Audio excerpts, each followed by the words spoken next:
person who experienced this incident is my while chatting with a friend. They realized something shocking. They had both experienced a similar, unsettling event years earlier. When my uncle was young, he worked as a shepherd, grazing sheep in the mountains near his village. His work required him to stay with the sheep from noon until morning, often spending nights out in the mountains on one evening. My uncle fell asleep while herding the sheep. Suddenly, in the middle of the night, he woke up and saw a creature unlike anything he had ever seen before. It had the head of a goat, but the body of a human. The creature was unclothed with hoofs for feet. At first, my uncle thought he was hallucinating. But the creature didn't disappear. It walked upright like a human and stared directly at him, alarmed. My uncle grabbed his shotgun and fired several shots at the goat-headed figure after that. The creature walked away years later when my uncle told this story to his friend. His friend was shocked. To my uncle's surprise, his friend revealed that he had also encountered the same kind of creature years ago. The friend recounted how one morning close to sunrise, he too had fallen asleep while herding sheep in the same mountains. When he woke up, he saw a creature with a goat's head and a human body standing right beside him. However, unlike my uncle's encounter, this creature didn't come towards him instead. It spoke in a strange, inhuman language before walking away. Both my uncle and his friend agreed that what they had seen was real.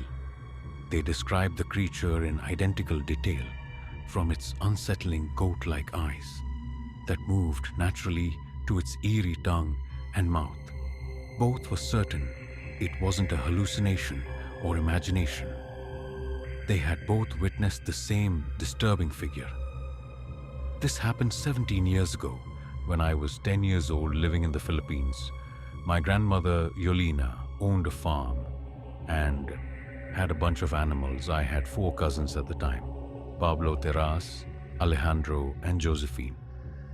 Each of us had different chores on the farm. I took care of the chickens and cows in the barn while they looked after the sheep. Cows and dogs, my grandmother harvested fruits and vegetables. The first strange event happened when Alejandro was 9 years old. One night, grandmother asked him to fetch some beets, so we went out around 9 p.m. and didn't return until an hour and a half later.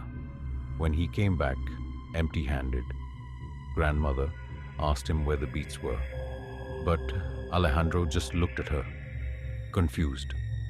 "I don't know what you mean," he said. He told her he had only gone to the outdoor bathroom and returned. He never heard grandmother ask for beets. After using the bathroom, he stayed outside, playing with our 2 dogs, Lovely and Jean. So who was it that went out after hearing grandmother's request? The next incident happened to Taras. It was around 7:00 p.m. when she went outside to feed the dogs. She came back 30 minutes later, but something was off. She didn't have the empty food container with her, like she usually did. Grandmother noticed laughter coming from Tara's room. She went to check and asked, "Why did you just come inside?" But Taras looked confused. "Grandmother, I haven't left my room since 6 p.m. Grandmother thought she was lying and scolded her. So who had grandmother seen outside? Then it happened to Pablo one day. He stayed in his room all day and never came out. Grandmother left food outside his door, and each time she checked, the plate was empty. She assumed he was inside and didn't worry. But at around 5 p.m., Pablo walked through the front door. "Hello, I just got back from the field," he said, holding a bundle of wheat carrots and potatoes. "It took me a while to gather these." We all stared at him in shock. Grandmother rushed to his room, flung the door open. No one was there. So who had been eating all the food that day after all this? Grandmother finally said, "We're moving." Soon after we sold the house and left before we moved, we asked the neighbors if they knew anything about the house's history. They said many people hanged themselves from the large tree that stood there before the house was built, and previous owners have reported seeing doppelgangers. And that's when we realized what we had seen were not our real family members. They were doppelgangers. Hi, my name is Zoe. This story happened in the early 80s when I was about 5 years old. I had 4 friends who were on average 2 years older than me. I was always known as a risk taker and was open to challenges, no matter how dangerous. Even as a kid one day, I was playing with my friends and we decided to go to a nearby birch forest just across the road from my house. It was said to be haunted, but we went there anyway. It was just before evening. The sky was gray, and as we reached to the birch forest, the atmosphere felt heavier, almost suffocating. This place was known for having dead trees, and people usually avoided it by the time all 5 of us stepped inside. The uneasy feeling grew stronger, but we kept going until we came across an abandoned truck among all the trees. Right next to it, we found some old planks, sat down and started telling each other scary stories. One of my friends, let's call her Anna, started talking about a mysterious lady in red, rumored to be a witch who lived just a few blocks away. The thing was, the witch was still alive, and no one really wanted to mess with her. At one point, while we were swapping ghost stories, a sudden gust of wind swept through, making everything feel even more creepy.